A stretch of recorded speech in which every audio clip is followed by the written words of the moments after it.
Dans les titres de ce 13h, le 4e rapport d'activité du président de l'Assemblée nationale, Louis Vlavonou, a été adopté.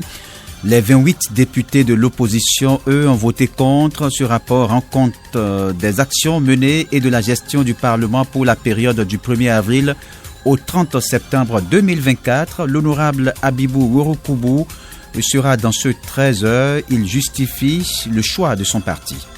Pendant ce temps, 3 cybercriminels, eux, ne sont plus libres de leur mouvement. Ils ont été interpellés à Tchatchou, dans la commune de Tchaourou, par les éléments du Centre national d'investigation du numérique. Plusieurs motos ont été saisies. Des amulettes et autres objets fétichistes ont été découverts chez les mises en cause. Et puis, flou autour de la passation de marché d'acquisition de 1500 tables bancs au profit des écoles primaires publiques de Boukoumbe. C'est dans le département de l'Atakoura. Selon nos informations, les règles de passation de marché n'ont pas été respectées. Vous aurez des précisions. À suivre bien d'autres nouvelles au plan national, les sports, l'actualité africaine et à la boucle, la revue de presse nationale. Voilà pour le sommaire. Radio Fraternité 96.5. Fraternité FM. Bienvenue à chacun et à tous. L'opposition parlementaire donne encore une fois carton rouge au rapport d'activité du président de l'Assemblée nationale. Lors de la plénière de ce jeudi au Parlement, les 28 députés du parti Les Démocrates ont tous rejeté le document présenté par Louis Vlavonou. Ce 4e rapport d'activité qui couvre la période allant du 1er avril au 30 septembre 2024 a été cependant adopté grâce au vote de la majorité parlementaire. Si le précédent rapport a été rejeté pour motif mauvaise gestion, les élus LD mettent cette fois en avant plusieurs raisons pour justifier leur position. Les raisons qu'évoque ici l'honorable Abibou Ouroukoubou, député démocrate dans la 8e circonscription électorale. La première raison, c'est le contrôle de l'action gouvernementale. Nous avons pensé que, à travers les activités du Parlement, le président de l'Assemblée nationale ne nous a pas permis d'exercer réellement un contrôle sur l'action du gouvernement. La deuxième raison, c'est la mauvaise répartition des missions à l'extérieur qui se trouve être malheureusement déséquilibrée. La troisième raison, c'est la désignation des représentants de l'Assemblée nationale qui devrait siéger au bureau de la haute autorité de l'audiovisuel et de la communication. À ce niveau, donc, l'opposition a été exclue de la possibilité donc de pouvoir désigner au moins un parmi les représentants de l'Assemblée nationale au niveau du bureau. L'autre raison, c'est la suspension de la transmission en direct de la radio et de la télévision hémicycle. On s'est rendu compte que en pleine session, le président a arrêté la transmission en direct des travaux. Sur la question du contrôle de l'action gouvernementale, l'honorable Abibou Ouroukoubou pense que le Parlement 7e mandature n'exerce vraiment pas cette prérogative que lui confère la loi. Il en a pour preuve les nombreuses questions d'actualité et autres interpellations des élus démocrates non prises en compte jusqu'ici lors des plénières. Une situation qui, selon l'élu parlementaire, est de la responsabilité du président Louis Vlavonou. Comme par le passé, très peu de nos questions ont trouvé de réponse. Pour la kyrielle de questions que nous avons. Nous avons des questions orales avec débat, des questions orales sans débat, des questions d'actualité. Et à côté de ça, il existait déjà plusieurs autres questions pour lesquelles le gouvernement n'a pas apporté de réponse. Nous avons constaté que le président de l'Assemblée nationale n'a rien fait pour que le gouvernement puisse apporter des éléments de réponse à ces préoccupations-là. Il y a des questions d'expropriation qui sont venues donc pour des questions sans débat, des questions d'expropriation des terres, le déclassement du stade Mathieu Kérékou, les engrais qui sont utilisés qui ne sont pas de bonne qualité. Pour sur les questions d'actualité, nous avons donc le déploiement des forces de l'ordre dans certaines localités du pays, notamment les militaires qui sont dans les localités où le terrorisme ne sévit pas. Alors, et dans les localités où le terrorisme sévit, on ne voit pas ces militaires-là, c'est les policiers, d'accord, qui sont amenés à affronter les terroristes. Il y a aussi les conditions de détention des prisonniers. Abibou Ouroukoubou dénonce par ailleurs la marginalisation du parti Les Démocrates dans la répartition des missions à l'hémicycle. Extrait de ses propos. Au niveau de la répartition des missions, dans le rapport que le président lui-même a présenté, pour les missions ordinaires que nous connaissons, le président a montré donc dans son rapport que l'UP, les députés de l'UP sont allés en mission, le pourcentage c'est 52%, soit 19, BR 10 et les LD 7. Donc quand vous regardez, le BR et les démocrates ont le même nombre de députés. Et pourtant, il y a un déséquilibre. Pendant que l'UP est à 52%, le BR est à 27,78%, et les LD sont à 19%. Qu'est-ce qui justifie ce déséquilibre-là? C'est une égalité qui existe dans la participation au niveau des missions. Abibou Ouroukoubou, député à l'Assemblée nationale. Autre volet de l'actualité dans ce 13h, ce jeudi 7 novembre, la Cour de répression des infractions économiques et du terrorisme, CRIET, a rejeté la demande de mise en liberté provisoire des 18 prévenus impliqués dans l'affaire du navire échoué à Fidjurosé au Bénin. Les prévenus qui comprennent 14 membres d'équipage du navire ainsi que des fonctionnaires de la police et de la marine resteront en détention en attendant la poursuite du procès. Lors de l'audience, les avocats des prévenus avaient demandé leur mise en liberté provisoire, mais la Cour a décidé de ne pas accéder à cette requête. Elle a renvoyé l'affaire au 28 novembre 2024 pour la suite des débats. Les charges retenues contre les prévenus incluent des accusations de navigation sans titre pour les membres de l'équipage, d'abus de fonction pour les fonctionnaires de l'État et de trafic de produits pétroliers pour le contrebandier présumé propriétaire de la cargaison. Je l'annonçais en titre, le gouvernement en guerre contre les auteurs d'actes de cybercriminalité. En témoigne l'interpellation ce mercredi de 3 présumés cybercriminels à Tchatchou, dans la commune de Tchaourou. L'opération a été menée par le Centre national de l'investigation du numérique Sénine, basé à Parakou. Selon nos informations, plusieurs motos ont été également saisies lors de l'arrestation. Les agents du Sénine de Parakou ont aussi découvert des amulettes et autres objets fétichistes. Cette nouvelle interpellation vient s'ajouter à la longue série d'actions visant à décourager les activités frauduleuses en ligne. L'édition se poursuit, mais nous allons dans un autre registre. Sagroy, au sein du conseil communal de Glazoué, plusieurs conseillers communaux ont décidé de rejeter le projet de budget primitif de la commune exercice 2025. Selon Dadedi Yawayi, conseiller communal, le désaccord est né de la première session budgétaire convoquée par le maire le 25 octobre dernier et boycottée par 15 conseillers communaux. Ensuite, la session du 31 octobre qui devrait consacrer le vote du budget et qui a connu la présence de tous les conseillers ne s'est pas déroulée comme prévu. Les élus communaux ont relevé des irrégularités dans plusieurs points inscrits à l'ordre du jour et ont décidé de rejeter le projet de budget primitif de la mairie. Retour sur les raisons de ce boycott avec Dadedi et Yawayi, il est conseiller communal à la mairie de Glazoué, joint au téléphone. Il y a une première session budgétaire qui a été convoquée par le maire le 25 octobre passé. Cette session n'a pas eu lieu parce que sur les 25 conseillers que nous faisons, il y a 15 qui avaient boycotté. Une deuxième session alors a été convoquée pour le 31 octobre et tous les conseillers avaient répondu présent. C'est vrai qu'il y a des gens qui ont donné des procurations dont je fais partie. Alors à cette session, c'est déjà à partir du deuxième point inscrit à l'ordre du jour qui est l'étude et adoption rapport d'activité trimestrielle du conseil de supervision que ça a déjà commencé. Les conseillers ont voté contre, ils ont rejeté d'abord ce rapport d'activité du conseil de supervision. Sur les 25, nous faisons 7 au conseil de supervision et en conseil communal, les conseillers du conseil de supervision ne devraient pas voter leur propre rapport. Donc, si on a enlevé les 7 conseillers du conseil de supervision, il reste alors 18 conseillers. Sur les 18 conseillers, 15 ont voté contre le rapport d'activité du conseil de supervision et seulement 3 ont voté pour.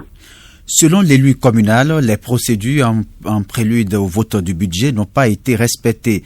Dadedji Yawaï explique que le projet n'a pas reçu les amendements nécessaires de la Commission des affaires économiques et financières avant d'être transféré au Conseil de supervision. Ce rejet du budget primitif par les conseillers communaux témoigne d'un véritable malaise, selon Dadedji Yawaï, conseiller communal de Glazoué, de la commune de Glazoué, qu'on écoute. Le troisième point inscrit à l'ordre du jour, qui est le budget, étude et validation, bien sûr, du budget primitif, exercice 2025, sur les 25 conseillers que nous faisons, il y a 16 qui ont voté contre, parce qu'il faut voter chapitre par chapitre, pourquoi pas ligne par ligne. 16 conseillers ont voté contre, il y a 3 abstentions, il y a seulement 6 voix pour le budget. Alors, une première raison que je peux tout de suite avancer, la procédure n'a pas été respectée. La commission des affaires économiques et financières devrait être saisie du budget, étudier et faire des amendements avant que ça ne vienne en conseil de supervision pour adoption et maintenant passer en conseil communal pour validation. Voilà une première raison que moi je peux avancer. Ce rejet du budget primitif, tous les autres points inscrits à l'ordre du jour ont été passés au peigne fin et les conseillers ont aussi voté contre tous ces points-là, du début jusqu'à la fin. Vous comprenez avec moi qu'il y a un malaise général au niveau du conseil communal de la mairie de Glazoué. De Glazoué, rendons-nous à Boukoumbe. Je l'annonçais en titre flou autour de la passation de marché d'acquisition de 1500 tables bancs au profit des écoles primaires publiques de la commune de Boukoumbe. C'est dans le département de l'Atakora. En effet, l'avis d'appel d'offres lancé le 25 octobre 2024 n'a pas manqué de susciter l'engouement des soumissionnaires.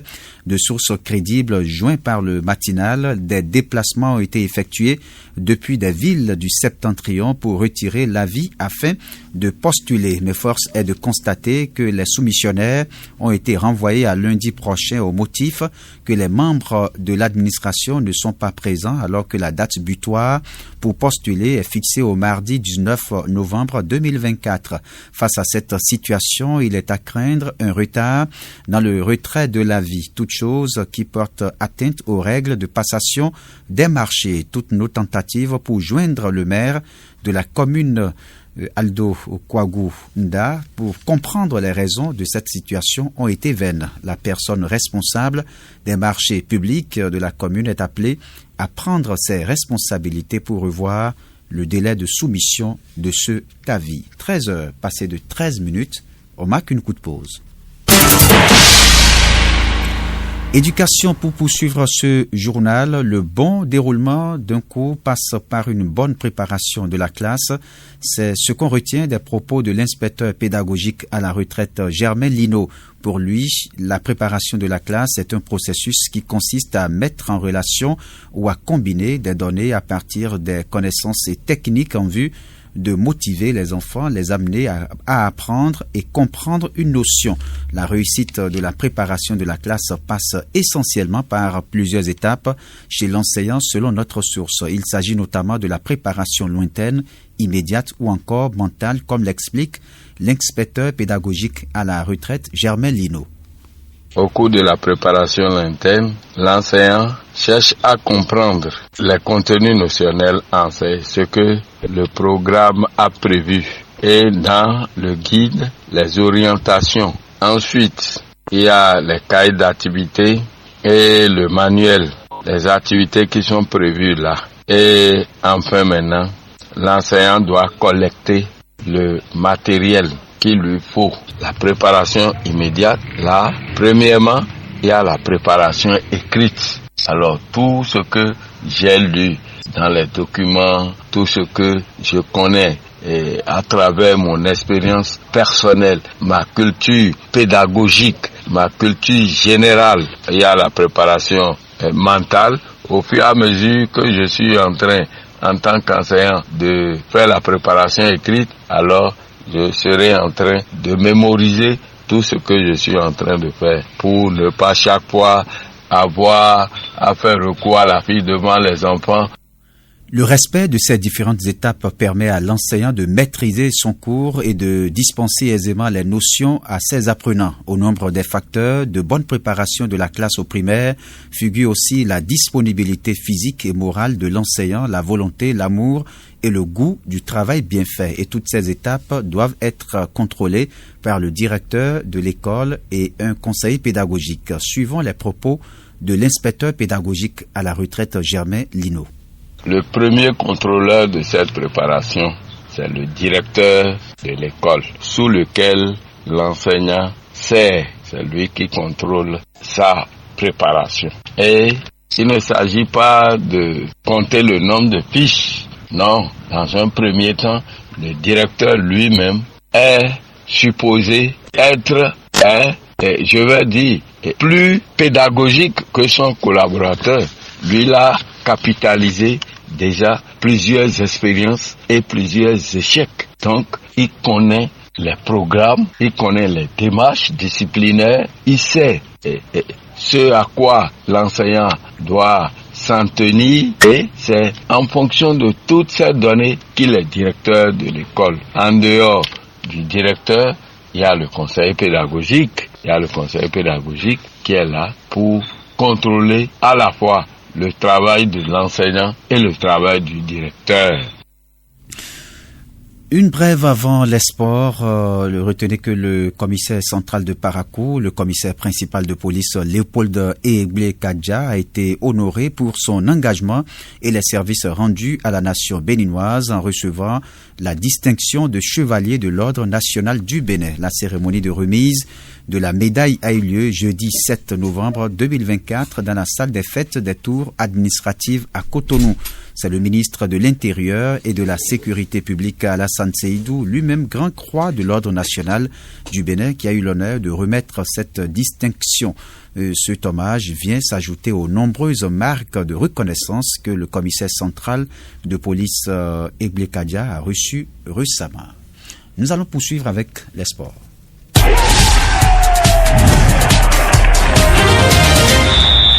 L'actualité sportive, je suis avec Jacques Degbé. Bonjour. Bonjour, Raoul Steve Gounoukan. Ouvrons par les Jeux universitaires du Bénin. Édition 2024, le top donné ce samedi à Djougou. Oui, Djougou, capitale du sport universitaire pendant environ une semaine. La cité des Kwetoni va en effet accueillir dès demain samedi et ce jusqu'au jeudi 14 novembre prochain l'édition 2024 des Jeux universitaires du Bénin, JUB en abrégé. La compétition va se dérouler au stade omnisport de la ville et elle va rassembler les meilleures équipes et athlètes des universités du pays. Plusieurs disciplines sont au menu, entre autres le foot, le basket, le hand. Et justement, nous allons vous donner les détails au football, en football homme, des équipes telles que FLAC et SST, Lokosa, Sapienza, Parakou et d'autres s'affronteront pour ravir le titre actuellement détenu par Esae de Parakou. En football dame, dans une poule unique, Irigib Africa, Injeps, Flash UP et FLAC UAC se disputeront la première place. Il y aura également du basket, comme je l'annonçais, basket hommes et dames. Injeps tentera de conserver son titre chez les dames, tandis que chez les hommes, de nouvelles équipes se lanceront à la conquête du trophée détenu par EPAC.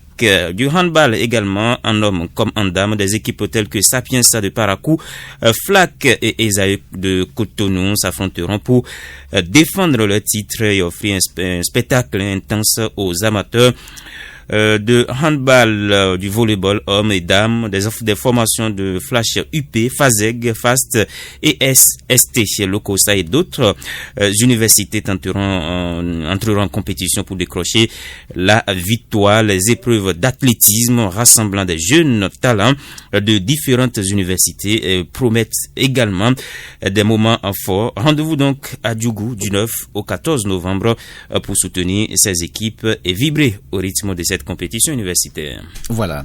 Nous allons poursuivre avec la Ligue Pro. Vous nous dévoilez justement les affiches de la 7e journée. Oui, et des affiches très intéressantes pour le compte de ce 7e acte du championnat béninois. Et ça commence dès demain samedi avec déjà dans la poule A, Damissa qui accueille Banigansia Ndali. Les Panthers de Djougou reçoivent Abeille à Djougou justement. Takouné, Dynamo de Parakoua, Kandi, Tonnet, Dynamique à Boycon. Dans la poule B, cette fois-ci, toujours ce samedi, on aura AS Cotonou, USS Kraké à René Pleven, Avrankoua, Aziza, Avrankoua, Yeman, Jeunesse Athlétique de Ketou à Pobé, Coton, Asvo à Ouida, Requin, Aspac à l'université d'Abomey-Calavi. La suite et la fin de cette 7e journée, ce sera bien sûr dimanche avec bien d'autres affiches au menu. Merci Jacques Débé, c'était le sport. À présent, l'actualité sur le continent.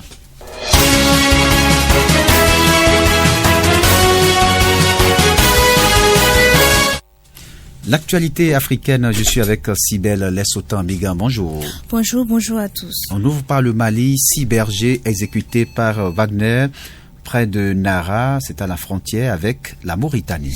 Les corps de 6 personnes ont été retrouvés près de Nara, dans le centre du pays, à proximité de la frontière avec la Mauritanie. Selon les informations de RFI, il s'agit de 6 bergers exécutés et brûlés par le groupe russe Wagner mardi 5 novembre. Ces nouvelles exactions viennent s'ajouter à la longue liste de celles perpétrés par l'armée et le groupe paramilitaire désormais intégré au corps africain contrôlé par Moscou. Direction le Niger, l'ex-président Issifou est rentré, lui, à Niamey après de nombreux voyages. L'ancien président du Niger est rentré à Niamey. Mahamadou Issifou était à Addis Abeba fin octobre pour présenter son rapport en qualité de président du panel de haut niveau sur la sécurité et le développement au Sahel. Discret sur le plan intérieur depuis le coup d'État de juillet 2023 qui a renversé son dauphin Mohamed Bazoum, l'ex-chef de l'État, a effectué plusieurs déplacements à l'étranger au cours des derniers mois, alors que certains l'accusaient d'avoir joué un rôle dans le putsch. Ainsi va l'actualité sur le continent. Mesdames, Messieurs, nous allons retrouver maintenant Epiphane Chabi, c'est pour la revue de presse nationale.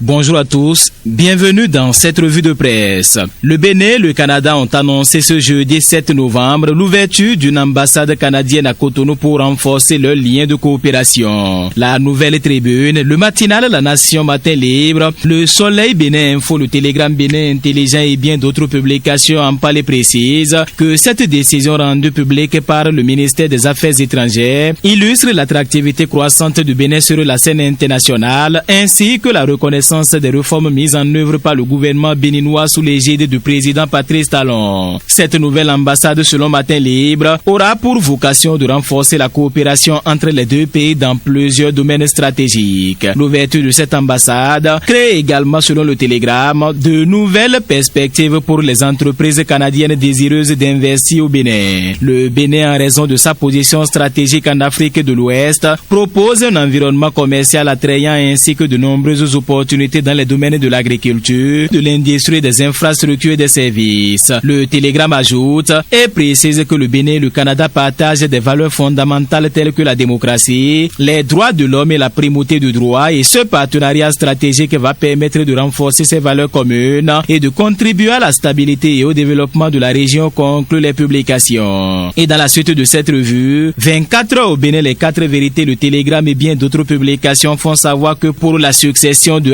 Oumi Adesina à la présidence du groupe de la Banque africaine de développement en 2025. Plusieurs candidatures s'annoncent déjà, mais celles de 2 experts financiers sont prises au sérieux. Au poste de ministre de l'économie et des finances depuis 2016 au Bénin, Romuald Wada y aura marqué par les nombreuses réformes structurantes et une gestion rigoureuse des finances publiques, faisant du Bénin une destination privilégiée pour les investissements étrangers dans la sous-région. Sa maîtrise des enjeux locaux, ses compétences en négociation et sa connaissance approfondie de l'architecte financier global, selon la presse internationale, font de lui l'un des favoris auprès de grands électeurs de la BAD, fait savoir le Télégramme. L'autre candidature qui retient les attentions à la prochaine présidence de la BAD est celle de Samuel Munzili Maimbo de la Zambie, grand fonctionnaire de la Banque mondiale qui a gravi les échelons depuis le programme pour jeunes professionnels pour devenir vice-président chargé du budget, de la performance et de la planification stratégique. Outre ces deux candidatures de taille, plusieurs autres financiers projettent leur candidature pour la prochaine mandature de la BAD, conclut les publications. Et pendant ce temps, la Nouvelle Tribune, l'événement précis, le matinal, la Boussole, les 4 vérités, le Pays émergent, Libération et bien d'autres journaux nous informent que le 4e rapport d'activité du président de l'Assemblée nationale, Louis Vlavonu, a été adopté avec 81 voix pour, 28 contre 0 abstention. Libération fait savoir que ce sont les élus de l'Union progressiste, le Renouveau et du Bloc républicain qui l'ont soutenu, pendant que l'opposition parlementaire y a émis un avis défavorable. En introduction de l'étude de son rapport, le Pays émergent, la Nouvelle Tribune et bien d'autres journaux font savoir que le président du Parlement a indiqué que c'est la compilation des activités de tous les députés, qu'ils soient de l'opposition ou de la mouvance. Pour le député Éric Mounité du Parti Les Démocrates repris par le matinal, le temps qui devrait être consacré au travail à l'Assemblée nationale a été plutôt utilisé pour des tournées gouvernementales. Il dit regretter que ce rapport n'ait pas pris en compte cet aspect et c'est justement la raison pour laquelle son parti a décidé de ne pas voter pour ce rapport. Du côté de la mouvance présidentielle, ce n'est pas le même son de cloche. Ici, le rapport a été apprécié, conclut les publications. Et cette interrogation à présent avec Matin Libre, Libération et bien d'autres journaux qui se demandent si l'on s'achemine finalement vers la relecture du code du numérique en vigueur au Bénin. La question reste toute posée, même si ce souhait ardent des Béninois et des défenseurs de la liberté d'expression et d'opinion pourrait bien se concrétiser les jours à venir. Matin Libre rappelle que depuis son adoption, le code du numérique a été perçu comme une menace pour la liberté d'expression et d'opinion au Bénin. Pour beaucoup, il s'agit d'une épée de Damoclès planant au-dessus de la tête des journalistes et sur la base des dispositions de la dite loi, plusieurs journalistes ont été interpellés puis incarcérés. Seulement depuis quelques jours, fait savoir Libération, plusieurs sources semblent annoncer la bonne nouvelle, la relecture du code du numérique qui pourrait bientôt être une réalité au Bénin, conclut Matin Libre. Et dans les dernières secondes, le Télégramme Bénin Intelligent Fraternité FM.bj et bien d'autres publications nous informent que le commissaire principal de police Léopold Egblé Kadja a été honoré pour son engagement et les services rendus à la nation béninoise en recevant la distinction de chevalier de l'ordre national du Bénin. Cet hommage vient s'ajouter selon Fraternité FM.bj aux nombreuses marques de reconnaissance que le commissaire principal de police a reçues récemment. En effet, ajoute la publication, il a également été promu au grade de commissaire principal de police, une distinction marquant une étape importante dans sa carrière qui illustre sa progression constante dans la hiérarchie policière. Ce cumul de distinctions témoigne selon les publications du dynamisme et de l'implication de cet homme au service de la nation béninoise. Et par ce geste, le Bénin honore ainsi l'un de ses serviteurs les plus engagés et envoie un message fort à tous les fonctionnaires que le travail bien fait ne passe jamais inaperçu, conclut les publications. Fin de cette revue. Merci de m'avoir suivi.